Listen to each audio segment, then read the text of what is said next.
안녕하세요. 부동산을 쉽게 다양하게 깊이 있게 분석하는 부동산의 비밀입니다.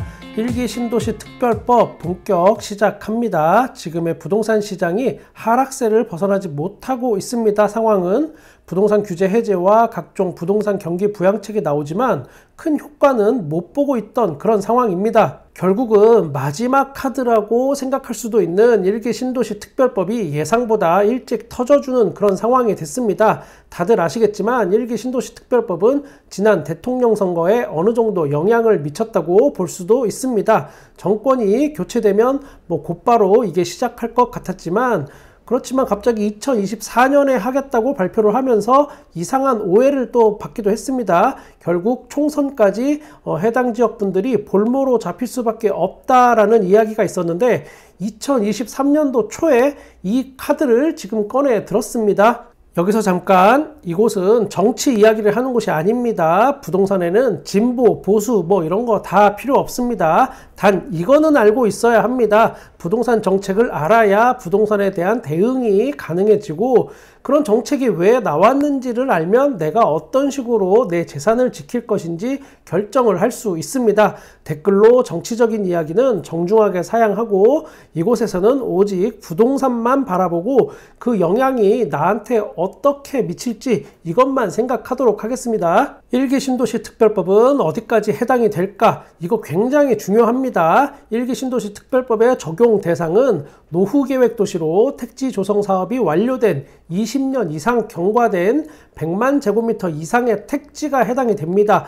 재건축 기간이 30년이 아니고 20년이 된 겁니다. 또 구체적으로 1기 신도시가 해당이 됩니다. 분당, 일산, 부천 중동, 안양 평촌, 군포 삼본, 분당과 평촌은 워낙 인기가 많고 1기 신도시 중에 가장 큰 혜택을 입을 곳으로 보이기도 합니다. 일산은 여기에 대한 평이 너무 엇갈리는 것이 많아서 제가 뭐라고 말씀드리기는 좀 그렇습니다. 여기에 부산의 해운대 그리고 대전의 노은지구 등이 해당이 됩니다. 거기에 서울에서 가장 뜨거운 감자 중에 하나인 노원구하고 목동도 가능해집니다. 부동산은 결국 심리전이라고 꾸준히 말씀드렸는데 이게 어떤 분위기로 이어질지는 좀 더 지켜봐야겠습니다. 1기 신도시 특별법이 서울과 수도권뿐 아니라 지방의 각 거점 도시의 부동산에도 어떤 영향력을 미칠 것으로 판단이 됩니다. 여기에 아주 특별한 재건축 특유의 버프도 또 받게 됩니다. 단일 택지 규모가 100만 제곱미터 이상일 경우가 해당이 된다고 제가 말씀드렸는데 100만 제곱미터 이하여도 이 특별법 적용이 가능해집니다. 이제 인접한 2개 이상의 택지지구의 합이 100만 제곱미터를 넘으면 이게 가능해집니다. 이럴 경우에 신도시 주변의 위성도시나 단지들도 서로 합쳐서 함께 개발이 가능해집니다. 즉 전국적으로 재건축 바람이 언젠가 불어올 그럴 가능성이 꽤 있습니다. 우리가 이 추진 체계를 한번 알아볼 필요가 있는데 최종적으로는 특별정비구역으로 지정이 되는 게 최종 목적지입니다. 여기까지 가기 위해서는 먼저 국토부 장관이 기본 방침을 세우고 그 다음에 그걸 받아서 각 지자체, 시장이나 군수가 세부계획 그리고 기반시설 특례 이런 것들을 다 합쳐서 기본 계획이라는 걸 세웁니다. 결국은 진보, 보수 이런 정치적인 이념하고 상관없이 전국의 각 지자체장들이 적극적으로 여기에 개입할 여지가 앞으로 큽니다. 그래야 지역 주민들한테 한 표라도 더 받을 거고 2024년 총선은 어떤 정책 대결이 아닌 요 1기 신도시 특별법을 어떻게 더 만들 수 있는지 이걸로 결국 끝날 가능성이 좀 더 높아졌습니다. 그러면 특별정비구역으로 지정이 되면 어떤 혜택이 있을까? 첫 번째 가장 큰 혜택은 안전진단 면제입니다. 그동안 재건축을 진행하는데 가장 큰 걸림돌이었던 게 바로 안전진단을 통과하는 거였습니다. 여기서부터 많은 곳들이 좌절이 있었습니다. 즉 아직 쓸만한 집이면 새로 짓지 말고 그냥 수리해서 더 살아라 이런 뜻이었는데 이거를 확 한 번에 면제해 주니까 갓난아이가 몸 뒤집기 이런 것도 하지 않고 그냥 태어나자마자 걸어 다니기부터 시작할 수 있게 된 겁니다. 물론 조건은 있습니다. 대규모 광역 교통시설 등 기반시설 확충이나 자족기능 향상 뭐 이런 것 같은 어떤 공공성을 확보할 수 있는 경우라는 단서를 달았지만 사실 이건 어지간하면 다 해당이 될 겁니다. 혹시나 안전진단의 면제 대상이 안 되더라도 시장이나 군수가 기존에 있던 도정법에 비해서 훨씬 쉬운 기준을 적용해 주면 됩니다. 이 도정법이라는 거 도시및 주거환경정비법 이거 은근히 까다롭습니다. 두 번째, 용적률을 최대 500%까지 가능하게 해줍니다. 용적률은 재건축의 수익화에 가장 큰 영향을 미칩니다. 그러다 보니까 구축 아파트를 사러 다니시는 분 또는 재건축 아파트를 매수하려고 하는 분들은 꼭 따져보는 게 바로 이 용적률입니다. 기존 아파트의 용적률이 얼마나 낮은가를 보고 투자 가치를 따지는데 종상향을 적용해 준다는 겁니다. 이게 무슨 소리냐면 2종 지역에서 3종 지역으로 바꿔 준다는 건데 이렇게 된 용적률을 적용을 받으면 250%에서 300%로 올라가게 됩니다. 집을 더 많이 지을 수 있다는 뜻이 됩니다. 그러면 또 일반 분양을 더 많이 할 수도 있고 기존 조합원들은 그만큼 분담금이 줄어들 수 있으니까 사업의 진행이 좀 빨라지긴 합니다. 거기에 준주거 지역은 500%까지 가능해집니다. 상업지역에 있거나 아니면 주변에 지하철역 바로 근처에 있거나 이런다면 초고층 건물도 가능해진다는 소리입니다. 안 그래도 서로 저마다 아파트만 때려 짓기 시작하면 랜드마크 이렇게 서로 우겨대서 대한민국에 그놈의 랜드마크 아파트가 지금 넘쳐나는데 이게 앞으로 더 넘쳐나게 생겼습니다. 이제 한 동네에 랜드마크가 한 10개씩은 생겨날 판입니다. 아직 확정은 아니지만 예를 든다면 분당 같은 경우가 지금 평균 용적률이 대략 한 200% 정도 나옵니다. 그런데 이거를 300에서 350%까지 늘어날 수 있을 걸로 예상이 됩니다. 여기에 또 하나 리모델링 아파트 혜택을 주기도 합니다. 지금 서울의 리모델링 아파트라면 가장 대표적인 게 강동구 암사동에 있는 선사 현대 아파트가 있습니다. 기존에는 재건축이 오래 걸리고 힘드니까 리모델링 아파트로 전환하는 경우가 많았습니다. 그런데 사실 아파트 리모델링 이것도 따지고 보면 부수고 거의 새로 짓는 거 사실 비슷합니다. 이 리모델링이 15% 이내에서만 가구 수를 증가할 수 있었는데 이제 이걸 또 확장을 해줍니다. 20%까지 이제 확장이 가능해집니다. 재건축이든 리모델링이든 새로 지을 때 팍팍 더 짓도록 해준다는 그런 뜻입니다. 세 번째는 빨리 짓게 해줄게 이런 겁니다. 기존에는 재건축 한번 하면 기본 10년 이상입니다. 평균 12년 정도 걸렸으면 잘했다고 할 수도 있습니다. 이렇게 오래 걸리던 이유는 결국 각종 심의입니다.